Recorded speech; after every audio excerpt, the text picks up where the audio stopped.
황금 들녘이 풍요를 가져다주는 10월입니다.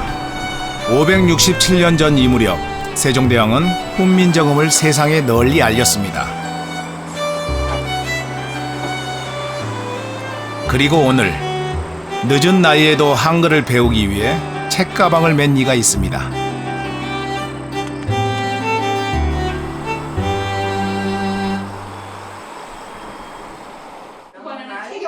경기도 용인의 한 야간 학교에는 밤낮 글 읽는 소리가 끊이지 않습니다. 흰머리가 성성한 할머니들 모두가 열심입니다. 요즘 아이들은 말을 시작할 때 배운다는 한글. 때를 놓치고 이제야 글을 배우는 데는 이들만의 사연이 있습니다. 외정 때 자라서 일본 사람이 이거 한글 가르치면 아주 잡아가고 그래. 그래서 못 뺐어요. 아버지가 여자를 공부시키면은 연애 편지 한다고 안 시켰어요. 한글을 읽게 된 후 생활에 변화가 생겼습니다. 전엔 식당을 가는 것조차 두려웠다고 합니다. 먹고 싶은 음식을 주문하는 일이 힘들었죠. 하지만 이젠 차림표가 눈에 들어옵니다. 감자야 뭐야? 아니, 김치, 찌개. 육개장 8,000원, 김치찌개 7,000원, 갈비탕, 호주산, 미국산. 잘했어. 이렇게 기쁠 수가 없습니다. 잘했어. 글을 읽고 그 뜻을 이해한다는 것, 세상과 소통하는 조건이기도 하죠. 그전에는 먹고 싶어도 메뉴판을 볼 줄은 모르니까 그걸 누구 물어볼 수도 없고, 만약에 누굴 따라간다 하면 나도 그거 내가 그거 안 먹고 싶은데도 나도 그거 같이. 누구의 눈치도 보지 않고 당당하게 주문한 음식이 나왔습니다. 한글을 깨우친 할머니들은 그 어느 때보다 더 큰 세상을 경험하고 있습니다. 모두 한글 덕분입니다. 세상에 이렇게 깜깜하게 여덟 살았더니 이제는 이렇게 훤하게 좀 보이니까 이게 너무 좋은 거예요. 즐거웠고. 은행에 가서 돈 은행에 가서도 이제 돈을 착착 찾아 쓰고. 세종대왕이 훈민정음을 만들며 꿈꿨던 세상. 만학도 할머니들과 같은 모습일까요? 세종 14년 11월의 일입니다. 밭을 갈라가던 백성들이 물건을 주었습니다. 산적의 물건을 주우면 참수가 된다는 법을 이들이 알 리는 없겠죠. 그 당시는 임금께서 사형 집행 전에 반드시 마지막으로 최종 결정을 내리셨는데, 너무 많은 사람들이 법을 몰라서 억울하게 죽는 사람들이 많았다. 그런데 법을 보니까 이게 전부 한자로 돼 있거든요. 그러니까 결국은 사람들이 글을 읽지 못해서 죽게 되는구나. 그게 첫 번째고요. 두 번째는 그 당시만 해도 기근이 많이 심해서 굶어 죽는 사람이 참 많았는데, 몇천 명씩 1년에 죽는데, 그분들을 조금만 이렇게 살릴 수 있는 그런 약 처방이 있는데 어떻게 하면 그 약에 관련된 지식을 좀 알게 할 수 없겠는가 해서, 한쪽으로는 국내에 존재하는 모든 처방을 책으로 만들어라 해서 이제 향약 집성방이라고 하는 책을 만드는데, 그건 역시 문자가 없으니까 전부 한자로 돼 있단 말이죠. 백성의 눈높이에서 그들을 이해하게 된 것이 한글의 시작입니다. 훈민정음 서문에는 세종대왕의 한글 창제 목적이 고스란히 담겨져 있습니다. 백성과 소통하려 했던 왕. 세종의 뜻이 바르게 실천될 때 그가 원한 한글이 비로소 완성되겠죠. 어린 백성이 이루어져 할 것이어도 마침내 실어 펴지 못할 놈이 아니라, 세종대왕께서 백성들을 사랑하신 그 마음입니다. 그 어린 백성들이 표현할 것이 없는, 그래서 굉장히 안타까우신 세종대왕의 그 안타까움이 우리가 또 볼 수 있는데, 이것은 우리 애민정신이라고 보통 얘기합니다. 애민정신은 또 요즘 말로 바꾸면 하는데 바로 이게 소통의 정신이라 이렇게 볼 수가 있겠죠. 비밀리에 만들어졌던 훈민정음은 창제 3년 뒤인 1446년 오랜 고민 끝에 세상으로 나옵니다. 막상 뚜껑을 열어보니 참 쉬운 글이었습니다. 누구나 쉽게 배워 편리하게 사용할 수 있도록 세심히 신경 쓴 세종대왕의 배려였죠. 한글은 한때 하루아침이면 배울 수 있다 하여 아침 글자라 불리기도 했습니다. 한글을 깨우치는데 과연 얼마의 시간이 필요할까요? 지난 9월 한국을 첫 방문한 교환학생들에게 한글을 가르쳐보기로 했습니다. 아직 한글을 접해보지 못한 학생들입니다. 세계 각국에서 다양한 언어와 나라마다 각양각색의 글자를 사용했던 이들이 처음으로 한글을 배웁니다. 가르치는 방법은 한글의 제자 원리를 따르기로 합니다. And this sounds is how can I make the sounds? 한국에 대한 남다른 애정이 있어서인지 곧 잘 따라 읽습니다. And they introduced me to some of the culture, the food, K-pop, of course. And I thought it was really interesting. I thought it would be a lot of fun to come study here. Well, first of all, I want to learn how to communicate with people here, but also I love Seoul, so I would like to work here in the future. 외국인들도 이미 알고 있는 세계 공통 고유명사 미키마우스의 한글 표기법을 가르칩니다. 피오나.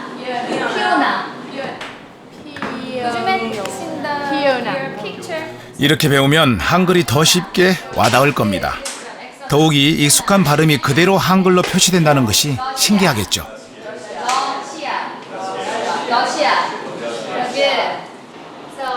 자, 이제 4시간 동안 한글 수업을 받은 학생들의 진도를 확인해 볼까요? Which one is the picture? Nike, the first Nike. Okay, drawn the line. Okay, Nike. 아직은 한글이 낯설 겁니다. 하지만 Canada. Canada. That's Canada. Okay. That's Canada. 금세 답을 찾습니다. Swiss. This one, Swiss. And Do you think you guys get it right? I think all of them. I think all of them. It was easy. Yeah. Very easy. It's easy to read. 학생들이 이거를 통해서 이렇게 원어에 가까운 소리를 한국어로 다 표기할 수 있다는 거. 그렇죠? 그래서 학생들이 알고 있는 소리를 그대로 쓸 수 있다는 거에 굉장히 흥미로워해요. Let's try to write your name. 이번엔 조금 무리한 과제를 내봅니다. Your name, right? 자신들의 이름을 한글로 쓸 수 있는 학생이 과연 있을까요? Yes. And the E is. 서툴긴 하지만 그래도 제법 모양은 갖췄습니다.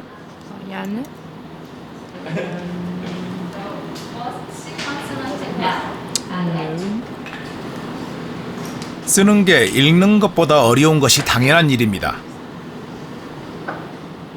마치 그림을 그리듯 캐서린이란 이름을 씁니다. I want to write all the tasty foods I have eaten in Korea up till now. You mean the food name? Yes, name of the foods. 이제는 한글에 욕심도 냅니다. 이렇게 차근차근 배우는 거겠죠. 핀란드에서 온 알렉 씨는 김밥이 입맛에 맞나 보군요. Russian, Japanese, German, Swedish, and a little bit of Latin back in high school. Alphabet is easier to get used to in Korean. 표음 문자인 한글은 세계에서 가장 많은 소리를 글로 표현할 수 있습니다. 그래서인지 외국인들 사이 한글 예찬의 목소리가 높습니다. 여기 보시면 이런 모양이 있거든요, 입안에. 근데 요 까만 선이 바로 그 기억을 발음할 때 이게 모습이에요. 근데 요 보시면 그 표면을 이렇게 따라가면은 바로 그게 이제 딱 떼어내면은 기억이 되거든요. 그래서 이게 뭐냐, 발음은 바로 그 한글은 발음 기관의 모습이나 동작을 상형을 했다.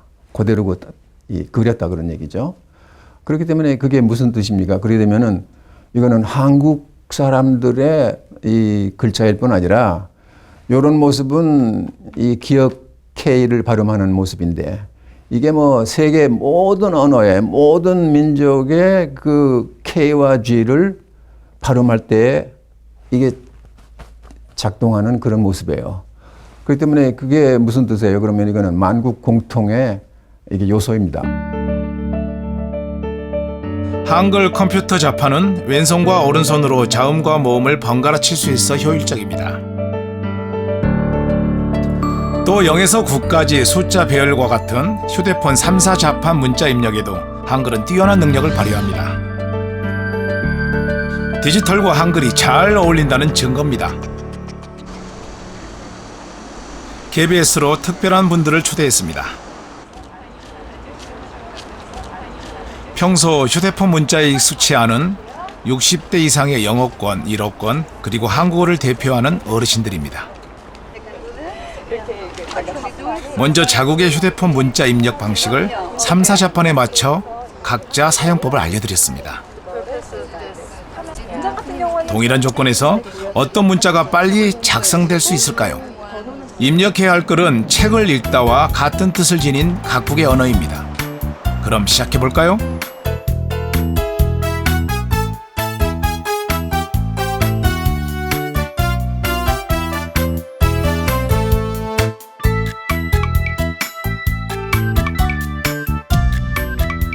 자음과 모음을 더한 글자 수가 한글이 많은데도 제일 먼저 문자를 완성합니다.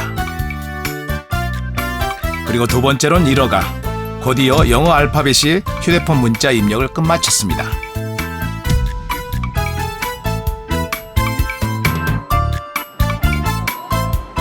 이 결과가 혹 우연은 아니겠죠. 다른 내용의 글로 다시 한번 시도해 봅니다. 내용은 기억하다입니다. 영어로 remember, 일어로는 키어쿠스루. 이번에도 역시 한글 입력이 빨랐습니다. I think that if your mother tongue is Korean, it should be. It's not a complicated language to write. I think that, like for example, as a foreigner, I can read. I don't understand what I'm reading, but I can. Since you have vowels and consonants, you can eventually read. Understanding or not, but you can. So that makes it a language that it should be not that complicated to grasp for foreigners. For Koreans, it could be really fast. 이렇듯 한글이 빠르고 편리한 이유는 뭘까요? 전문가들은 자음과 모음의 분리 처리 기능에 그 답이 있다고 봅니다. 이 때문에 자판 누르는 횟수가 현저히 줄어든다는 거죠.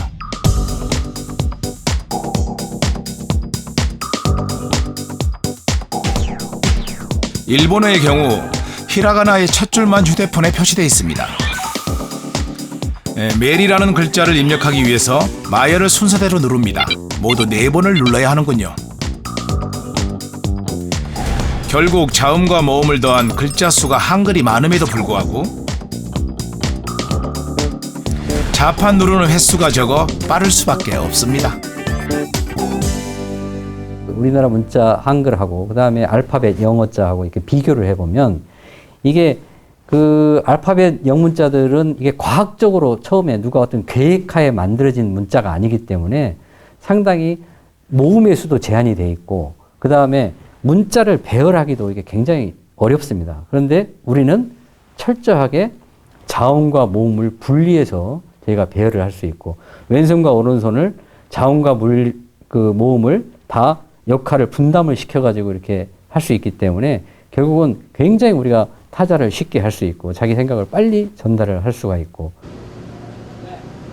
자, 이제 한글이 지닌 우수성이 더욱 분명해집니다. 지하철을 타면 너도 나도 휴대폰을 보는 세상.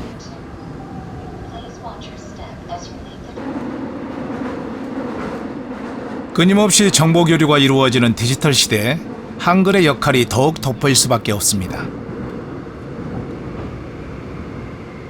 디지털화에서 가장 중요한 건 속도거든요. 중국어 같은 경우는 도대체 한자가 도대체 몇 개예요?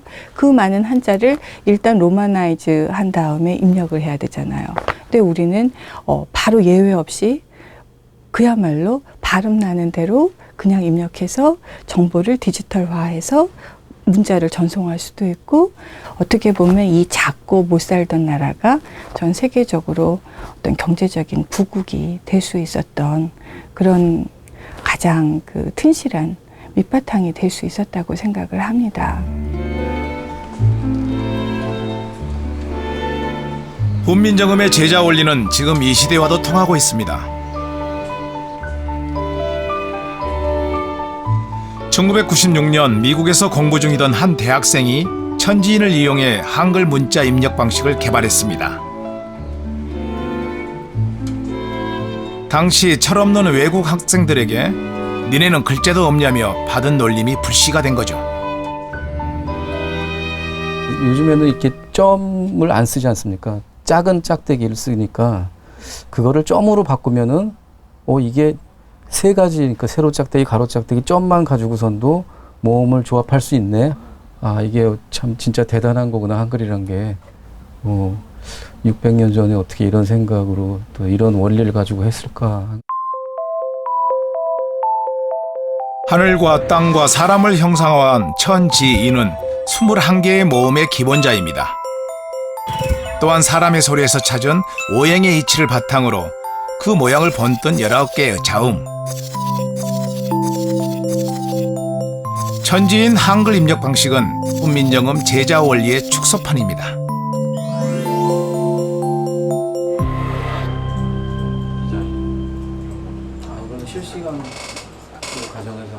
조관현 씨는 이 제자 원리를 응용해 또 다른 한글 입력 방식을 개발하고 있습니다. 스마트폰에 맞는 터치형 한글 입력 방식입니다. 살짝 올리면 비읍, 반대로 살짝 밀면 피읍. 이제 이 기역을 살짝 오른쪽으로. 지금껏 보지 못한 전혀 새로운 모습의 한글 조합이군요. 과연 어떤 방법으로 한글이 완성될까요? 예를 들어서 이제 안녕하세요를 치면 이음. 기존 천지인 입력 방식은 모음의 원리를 이용했는데 터치형 한글 입력은 자음을 활용합니다.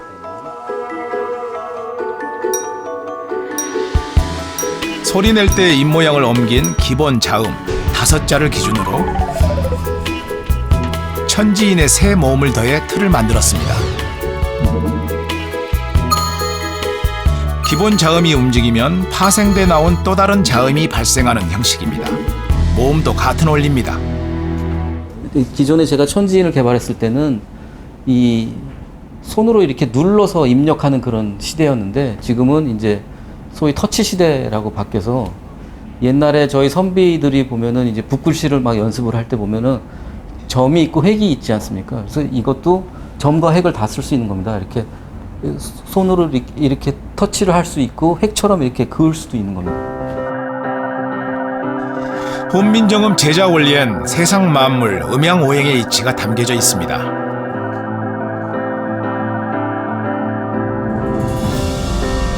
이것이 시대의 변화에도 합리적인 문자 구현이 가능한 과학적인 글자 한글입니다. 인류 역사상 가장 위대한 창조물로 칭송받는 한글과 함께 지금 세종대왕이 주목받고 있습니다. 한글은 누가 만들었는지를 아는 세계 유일의 문자라고 할 수 있습니다. 이러한 훌륭한 업적을 남길 수 있었던 세종대왕의 그 방법을 살펴보면 가장 중요한 것은 백성을 사랑했던 애민정신이라고 할 수 있겠고요. 그러한 애민정신을 바탕으로 백성과 소통하고 싶어 했고, 그리고 이러한 창제물을 만들어내기 위해서 신하들과 소통하는 것을 굉장히 중요하게 생각했습니다.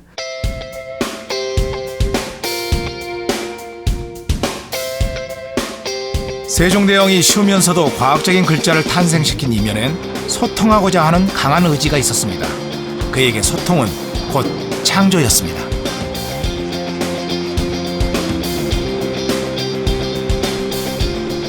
그 어느 때보다 창조적 인재가 필요한 요즘, 소통의 중요성이 사회 전 분야에서 강조되고 있습니다. 서울 강남의 한 컨설팅 회사는 사내 소통 캠페인을 펼치고 있습니다. 그 시작이 바로 인사학입니다. 잘 보내셨어요? 안녕하세요. 안녕하세요. 하루에 3번 아침, 점심, 저녁 인사를 통해 직원들 간의 친목을 다집니다. 사무실 내 칸막이도 모두 없앴습니다. 사이의 장벽을 부수고 열린 마음으로 일을 합니다. 만약에 업무적으로 요청할 때도 뭐 좀 인사 안 하고 그러면은 약간 어렵잖아요, 부탁하기. 근데 인사하면서 친해지고 하면은 좀 이렇게 업무적으로 부탁도 쉽게 할 수 있고 그러면서 사이도 좀 도와주고 좋은 것 같아요. 컨설팅 회사의 특성상 회의가 많습니다. 회의실도 투명 유리벽을 설치해 모든 것을 열어둡니다. 직원들도 이런 분위기에 익숙한 모양입니다. 저희 팀 같은 경우에 좀 자유로운 분위기예요. 뭐 다 같이 모여서 다 같이 한 가지 정도씩은 좀 발언을 좀 하도록 이렇게 얘기 유도를 하는 편이거든요. 예, 좀 편하게 농담도 좀 던지고 그래야지 좀 얘기가 좀 말랑말랑하게 나오기 때문에. 이들과 함께 회의 실험을 해보기로 했습니다.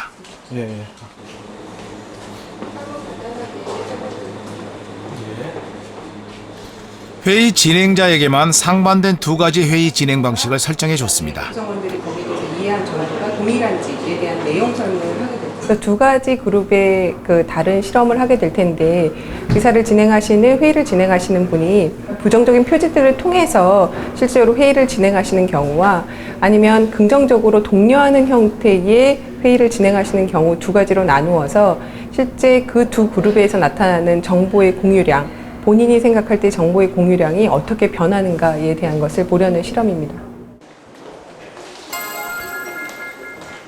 이번 회의에서는 회의 진행자가 부정적인 의사표시를 자주 할 겁니다. 구성원들은 회의 내용을 모르고 있습니다. 회의 초반부터 직원들의 표정이 굳기 시작하는군요. 모두가 입을 닫았습니다. 그럼 진행자의 회의 내용을 들어보겠습니다. 아니기 때문에 방향은 나쁘지는 않은데 제가 생각한 컨셉이랑은 조금 다른 부분이 있어요. 현실적으로는 변수들이 너무 많아요. 그런 것들은. 네. 저는 만약에 이 컨셉 잡지가 계속 이런 식으로 비슷한 컨셉만 나온다고 되면 이거는 제가 볼 때는 아닌 것 같거든요. 안녕하세요. 30분간의 회의를 마치고 바로 설문조사를 실시했습니다. 자신이 생각하는 회의 내용과 참여도 그리고 만족도를 1점에서 6점까지 점수로 매겨야 합니다.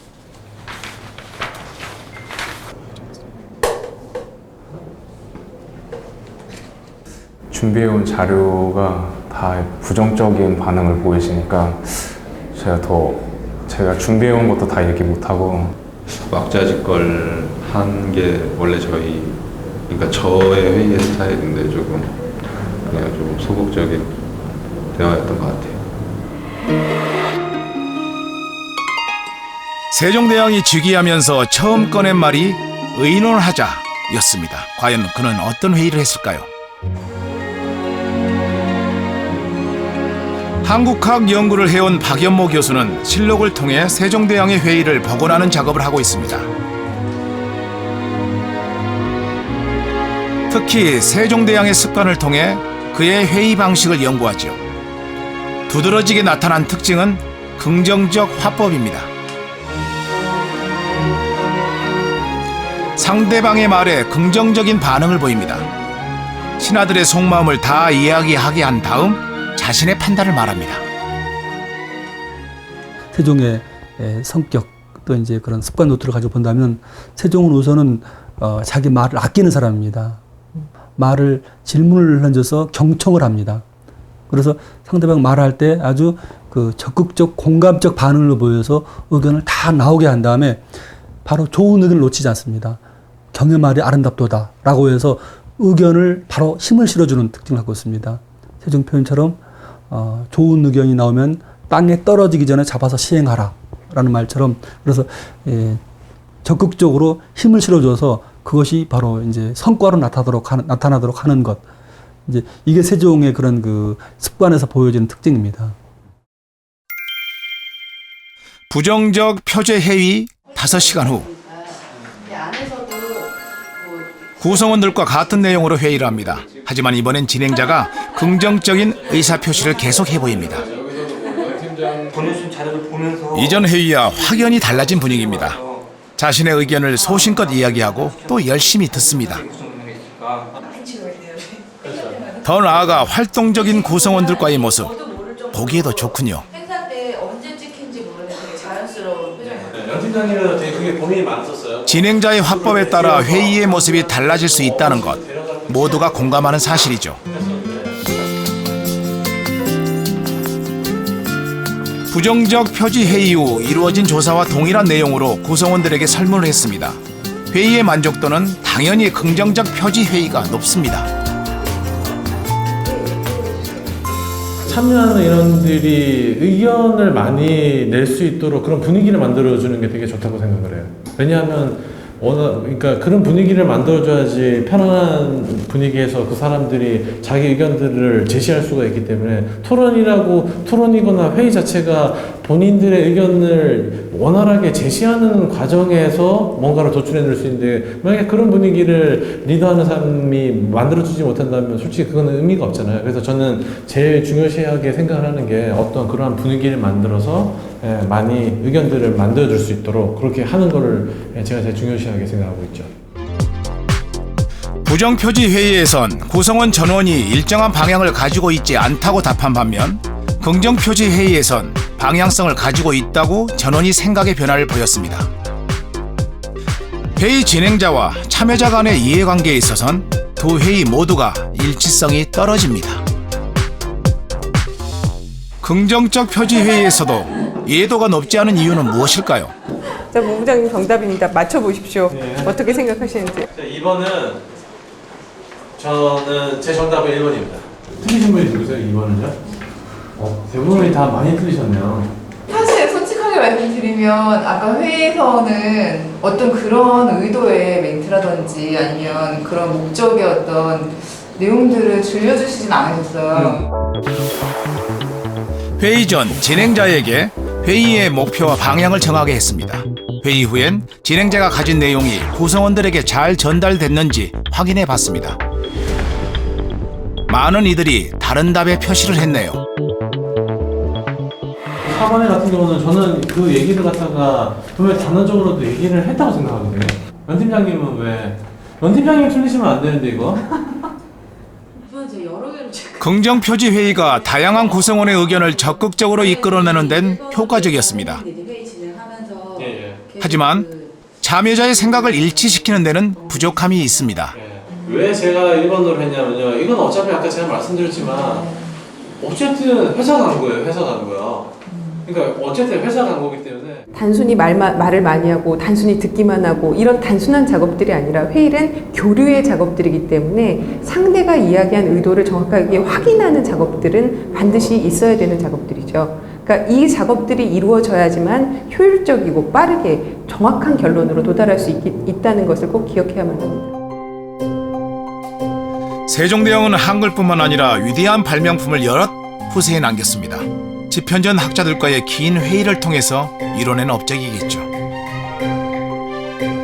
세종실록에는 그런 세종대왕의 노력이 곳곳에 기록되어 있습니다.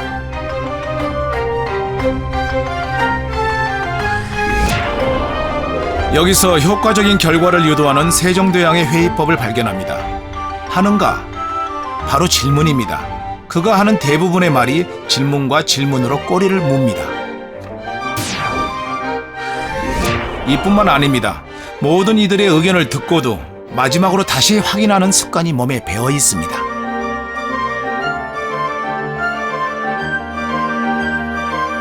세종은 항상 실록을 보게 되면 어떻게 하면 좋겠는가 하면 의논해서 아뢰라 그렇게 말하지 이렇게 하여라 지시형 명령보다는 대개 의문형 의논을 주문하는 형 이렇게 됩니다.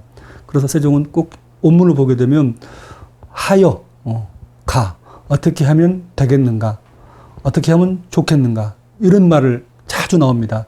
굉장히 많은 하여 가란 말이 나와서는 세종 일종의 그 하여왕이다 그렇게 말을 할 수 있을 것 같습니다.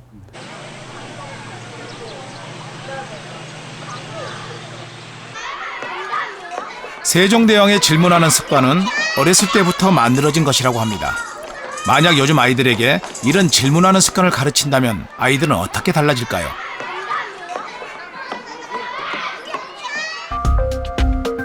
선생님의 동의하에 아이들의 행동 패턴을 관찰해 보기로 했습니다.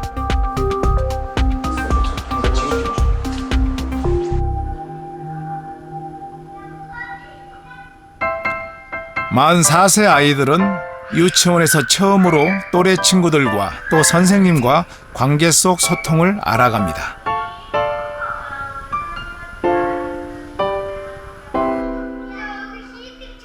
그동안 부모의 울타리 속에서 남을 이해하는 배려를 몸으로 익힐 기회가 적었습니다. 아직은 친구의 의견을 묻기 이전에 행동으로 먼저 자신의 생각을 표현하는 경우가 많습니다. 그런데 줄을 서 순서대로 밖으로 나가는 아이들 중 두 아이에게 작은 갈등이 생겼습니다. 두 아이는 모두 억울합니다. 사실 각자의 입장에서 본다면 서로 억울할 만한 일입니다. 대화를 시도해보지만 좀처럼 상대의 입장이 받아들여지지 않습니다. 여기서 줄을 설 때 이제 거의 비슷한 순간에 두 남자아이랑 여자아이가 이제 줄을 서고 있는데 이제 여자친구가 조금 옆으로 가서 줄을 선 거죠. 그래서 남자친구는 그 모습을 보고 저 친구는 줄을 서는 게 아니라 뭔가 다른 걸 하고 있구나라고 생각을 한 거고, 그래서 자기가 그 앞에 가서 줄을 섰고요. 그러니까 당연히 그 여자친구는 새치기를 했다. 두 아이는 말을 하지 않고 각자의 판단으로 줄을 섰다고 합니다. 내가 먼저 하는데 거기에 섰는데 새치기를 했어요. 시연이가 밀치고 내 자리라고 막 우겼어요. 시연이는 여기 줄을 서 있었던 거야, 그치? 시연이는 줄을 서고 싶은 마음으로 서 있었는데 호준이가 이쪽에서 보기에는 시연이가 보여. 선생님은 과연 이 문제를 어떻게 해결해야 할까요? 이렇게 서 있었대. 말하지 않았어. 걸리지도 않았어. 근데 지금 알게 됐잖아. 그럼 호준이는 어떻게 해결하고 싶어, 이거? 나는 너가 없는 줄 알고 그쪽으로 갔던 거야. 하지만 나는 거기에 서 있었어. 서 있는 거야? 하고 물어보고 나 줄 서 있는 거야. 그러면 알았어 하고 뒤로 가면 되겠다. 그치? 그렇게 해볼 거야. 다음부터는 손잡고 갈 수 있겠어? 네. 줄 서 있는 거야? 라는 질문을 그때 바로 했었다면 이 갈등이 확대지 않았을지도 모를 일입니다. 어떤 게 서운했었어요, 호준이는? 난 새치기 한 게 아니라 새치기 안 했는데 새치기 했다고 해서. 그게 억울했구나. 네. 선생님하고 이야기를 하니까 어때요? 좋아요. 좋아? 네. 이제 그 친구 마음도 이해가 됐어요? 네. 우리가 이걸 어떻게 하면 이런 상황은 어른들에게도 종종 일어나는 특징이죠. 다시 또래 친구들을 불러 모았습니다. 아이들의 의견을 들어보고자 합니다. 자리가 빈 줄 알고 섰어. 그러면 이런 일이 있을 때는 어떻게 해결을 해야 될까? 친구들은 어떤 생각을 가지고 있을까요? 친구들과 나는 가위바위보해서 정하면 좋겠어. 친구들은 나는 얘랑 같이 있으면 좋겠어. 이렇게 둘이 같이 선다고요? 그럼 계단을 내려갈 땐 어떡하지? 둘이 같이 서서 가는 방법은 조금 위험할 수도 있겠다. 우리가 한 줄로 복도에서 가기로 약속한 거니까, 그치? 이 친구가 똑바로 안 서 있었어? 네. 그럼 똑바로 안 서 있으니까 이 친구가 먼저야? 두 가지 다 맞는 말인 것 같다. 서로의 마음을, 생각을 확인하면 되는데 어떤 생각을 했는지는 우리가 뭘로 확인할 수 있어? 물어봐야지 알 수 있는 거예요. 물어보지 않으면 친구가 어떤 생각인지, 어떤 마음으로 그렇게 하고 있는 건지 모르거든. 앞으로는 물어볼 수 있겠어요? 시간이 참 오래 걸리는 수업입니다. 이 아이들은 오늘 무엇을 배웠을까요? 물어보면서 합시다. 제가 이렇게 해야 되는 거야 라고 이야기를 해주긴 쉽지만 그렇게 했을 때 아이들이 사실 정말 이해하고 그걸 받아들이는 게 아니라 선생님이 얘기하는 거니까 그게 그래야 되는 건가 보다 라고 생각하는 거하고 자기들이 같이 이야기를 해보면서 이 친구는 이럴 수도 있구나, 또 이 상대방의 입장에서는 또 이런 부분도 있구나 라는 거를 같이 생각해 보면서 이럴 때는 이렇게 하는 게 좋겠다라고 정하는 것과 그냥 이건 이렇게 해야 돼라고 이야기하는 거는 그 상대방의 마음을 고려한다는 측면에서 좀 차이가 많이 있는 것 같아요. 최근 우리 시대 롤모델로 세종대왕이 부각되면서 아이들의 소통 교육도 확대되고 있습니다. 세종대왕이 그랬던 것처럼 자신의 의견을 바르게 말하고 상대의 의견을 들어주는 습관을 익힙니다. 신명아, 무슨 일이야? 저도 같이 놀고 싶은데 안 된대요. 우리야 이거. 아까 전에 민주가 놀고 싶다고 했을 때 나도 같이 놀자 그랬더니 친구들이 뭐라고 그랬어, 민주야? 나도 같이 놀자. 기대. 그러면 내 자리 좀 만들어줄래? 내 자리 좀 만들어줄래? 신명 여기 앉아봐. 이렇게 자신의 의견을 말로 표현했을 때 안 된다고 답하는 친구는 거의 없습니다. 아이들은 이런 활동을 통해 서로를 이해하는 폭이 넓어집니다. 해도 되니? 우와, 운전대를 빌려주네. 고마워. 자, 앞쪽으로 와서 안전하게 운전해주세요. 묻고 들어주고 또 확인하는 단순한 과정이지만 이런 활동을 통해 갈등 요소를 점차 줄여가고 있습니다. 공감을 통한 소통 교육이 실천되고 있는 거죠. 아이들은 이렇게 세종대왕의 애민 정신을 조금씩 배웁니다. 집에서만 혼자서 엄마랑 아빠랑만 지내던 아이들이 유치원에 처음 왔으면 다른 사람이랑 소통하는 방법을 배워야 되잖아요. 아직 다른 사람이랑 어떻게 소통하는지를 모르니까 말이 아니라 행동으로 표현을 많이 하거든요.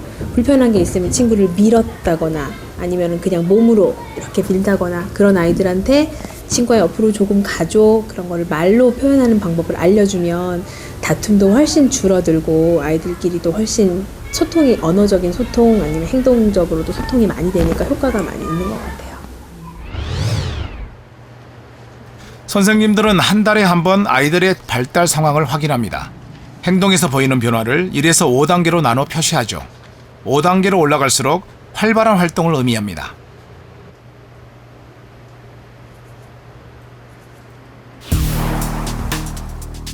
소통은 또래 상호 작용 검사를 통해 알 수 있습니다. 다양한 내용으로 평가가 이루어집니다. 지난 3월엔 아이들의 활동이 3단계인 조금에 머물러 있습니다. 하지만 9월 평가지에 표시된 기준선이 오른쪽으로 몰립니다. 대체로 혹은 매우 만족스러운 행동을 보이고 있다는 뜻입니다. 대부분의 아이들에게서 이런 상호작용 발달이 일어났습니다. 특히 자신의 생각과 감정을 분명한 말로 표현하는 아이들이 늘고 있습니다. 70%가 넘는 아이들이 잘 해냈습니다. 또래의 말에 관심을 기울이며 주의 깊게 듣는 태도도 훨씬 성숙해졌군요. 세종대왕시의 소통교육이 이런 큰 효과를 보고 있습니다. 기특한 아이들이 아닐 수 없습니다. 아무래도 이제 자기 생각이나 의견들을 자신감 있게 표현할 수 있는 그런 태도의 변화들이 있고요. 그러다 보니까 어떤 갈등 상황이 있거나 문제가 생겼을 때도 아이들이 이렇게 함께 이야기를 통해서 해결하고자 하는 그런 모습들이 자발적으로 나타나는 것들이 좀 보여지는 것 같고요. 그리고 어떤 문제가 생겼을 때 이제 스스로 가지고 있는 것보다는 굉장히 서로 많이 토론하거나 협의하거나 이런 것들을 통해서 해결해가는 모습들을 저희가 종종 발견하게 됩니다. 성장하면서 겪는 갈등 중 80%가 소통이 되지 않아 생기는 문제라고 합니다. 한글과 함께 소통 교육도 어렸을 때부터 해야 할 필요가 있습니다.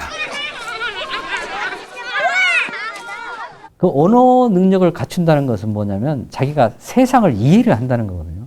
언어를 통해서 세상을 이해를 하는 겁니다.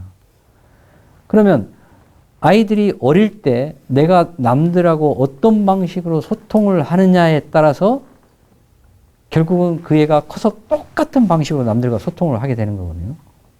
내가 어떤 방식으로 언어를 배웠느냐에 따라서 커서도 똑같은 방식으로 언어를 사용을 합니다. 그래서 유치원, 초등학교 때 이 언어 교육이 사실은 그 아이들 교육에 거의 전부 다 해도 과언이 아닐 정도로 매우 중요한 거거든요. 경기도 여주의 한 시골 마을. 초등학교 3학년과 2학년 연년생 남매를 둔 권윤정 씨는 3년 전 이곳으로 왔습니다. 아이들의 교육 때문입니다. 큰딸 민경이와 한동안 대화가 잘 되지 않았다고 합니다. 사람들에게 은혜와 의리를 두루두루 베풀며 살아라. 어렸을 때부터 엄마와 떨어지는 걸 싫어했다는 민경이. 하지만 둘 사이의 소통은 이루어지지 않았죠. 아이들이랑 전혀 공감대가 없었죠. 대화도 서로 안 하고. 근데 유치원 갈 때마다 우는 모습이 항상 보여서 그거는 이제 제가 좀 어디에다 상담을 해보니까 뭐 어머니와의 분리불안증이라 그러더라고요. 윤정 씨는 아이와 대화하는 법을 알기 위해 교육청에서 실시하는 교육을 받았습니다. 답은 질문이었습니다. 마늘도 먹어야 돼. 질문을 많이 해서 민경이의 생각을 하나 둘 알아갔습니다. 먹어. 오늘 학교에서 뭐 했어? 친구들이랑 밖에서 체육했어요. 누구랑 놀았어 오늘은? 유나랑 또 태희랑 주원 또 하고 다현이. 다 같이 놀았어? 네. 재훈이 놀 적에 친구들이랑 잘 놀아? 응. 재밌게? 네. 공부는 어땠어? 재밌어요. 너 글짓기 대회 나갔다 온 거 글 잘 썼어? 시야? 네. 함께 한다면 뭐를 함께 한다면 좋다는 거야? 친구들이랑 어려운 일을 함께 하면은 어려운 일도 더 잘 해낼 수 있는. 혼자는 할 수 없는 거? 네. 그거를 주제. 꼬리에 꼬리를 물 듯 이어지는 질문이 마치 세종대왕의 질문과도 같습니다. 권윤정 씨는 이런 소통 방식으로 아이가 달라졌다고 합니다. 이제는 그 어떤 말도 스스럼 없이 엄마에게 하는 민경입니다. 수업을 받는 것 같아서 기분 좋아. 그러니까 엄마가 고전 시간에 들어가니까 다른 학생들도 엄마한테 선생님이라고 부르는 거야. 너네들도 그렇게 생각해? 네. 저도 원래 처음에 그렇게 얘기했어요. 그리고 아이가 점수를 받아왔다 그러면 제가 그랬어요. 얘가 엄마 저 100점 받았어 그러면 100점 몇 명이니? 이랬어요. 근데 제가 그 교육청에서 하는 교육을 몇 가지 받아보니까 그런 질문과 그런 대답은 절대 안 된다 그러더라고요. 그 양자택일 질문 하지 말고 아이들한테 선택의 폭을 넓혀주는 질문을 하래. 아침에도 밥 먹을래, 빵 먹을래 이렇게 하지 말래요. 뭐가 먹고 싶어? 이렇게 다양하게. 저한테 선택권을 주시는 거잖아요. 그래서 제가 먹고 싶은 거나 하고 싶은 일들을 엄마한테 다 말하니까 이렇게 엄마도 제 말씀을 들어주시니까 감사해요.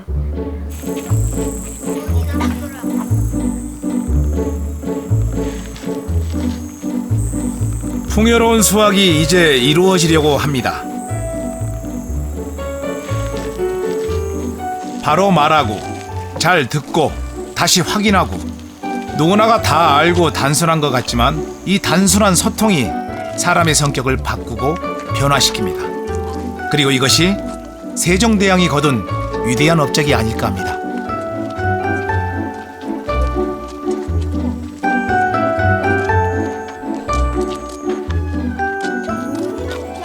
소통이라는 건 대화거든요, 결국. 근데 대화는 마음의 문이 열리지 않으면 절대 할 수 없어요.